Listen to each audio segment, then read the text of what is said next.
حضور علیہ الصلوۃ والسلام نے ارشاد فرمایا کہ جب بھی تم دنیاوی نعمتوں کی طرف دیکھو تو ہمیشہ اپنے سے کم نعمتوں والے کی طرف دیکھو، اپنے سے کم،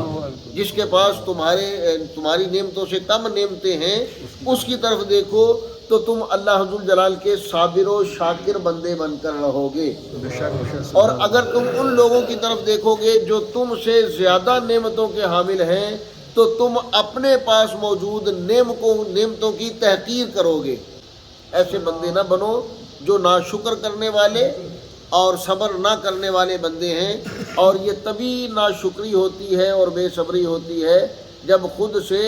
اوپر کی طرف دیکھا جائے۔ اگر خود سے کوئی بندہ ایسا نہیں ہے، یاد رکھیں روئے زمین پر کوئی بندہ ایسا نہیں ہے جس سے غریب دنیا میں موجود نہ ہو،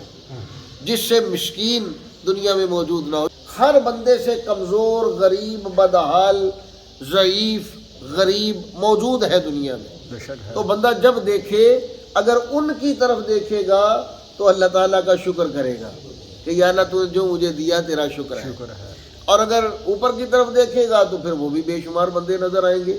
تو پھر بندہ رونے روتا رہے گا کہ یا اللہ اسے دیا مجھے نہیں دیا، یہ بھی اسے دیا مجھے نہیں دیا، یہ بھی۔ تو یہ ناشکری ہے، یہ اللہ تعالیٰ کی نعمتوں پر شکر کرنا نہیں ہے۔ حضور علیہ الصلوۃ والسلام نے ارشاد فرمایا، یہ بھی حدیث مبارک ہے مسند امام احمد میں، فرمایا کہ دنیاوی اعتبار سے ہمیشہ خود سے نیچے کی طرف دیکھو، اور دینی اعتبار سے ہمیشہ خود سے اوپر کی طرف دیکھو۔ یعنی جب بات آئے دین کی، جب بات ہے تحصیل علم کی، علم حاصل کرنے کی، تقوی اختیار کرنے کی، عبادت اللہ ذو الجلال کی کرنے کی، نوافل پڑھنے کی، قرآن مجید پڑھنے کی، تو پھر ہمیشہ خود سے اوپر دیکھو کہ یار میں اگر 5 نمازیں پڑھ بھی لیتا ہوں تو کیا ہے، وہ ساتھ تہجد بھی پڑھتا ہے، تو مجھے بھی تہجد پڑھنی چاہیے۔ اگر تہجد بھی پڑھنے والا ہے تو پھر یہ سوچے کہ میں اگر تہجد بھی پڑھتا ہوں، نماز پنجگانہ بھی پڑھتا ہوں، تو کیا ہوا، فلاں ہے وہ اشراق بھی پڑھتا ہے، اور اگر نماز پنجگانہ بھی پڑھتا ہے، تہجد بھی پڑھتا ہے، اشراق بھی پڑھتا ہے، تو پھر بھی دیکھے کہ یار میں تو کچھ بھی نہیں کرتا، وہ تو 7 اوابین بھی پڑھتا ہے، چاشت بھی پڑھتا ہے، اور نہ جانے کتنے کتنے نوافل وہ پڑھتا ہے، تو میں تو کچھ بھی نہیں کرتا۔ اور جتنا چاہے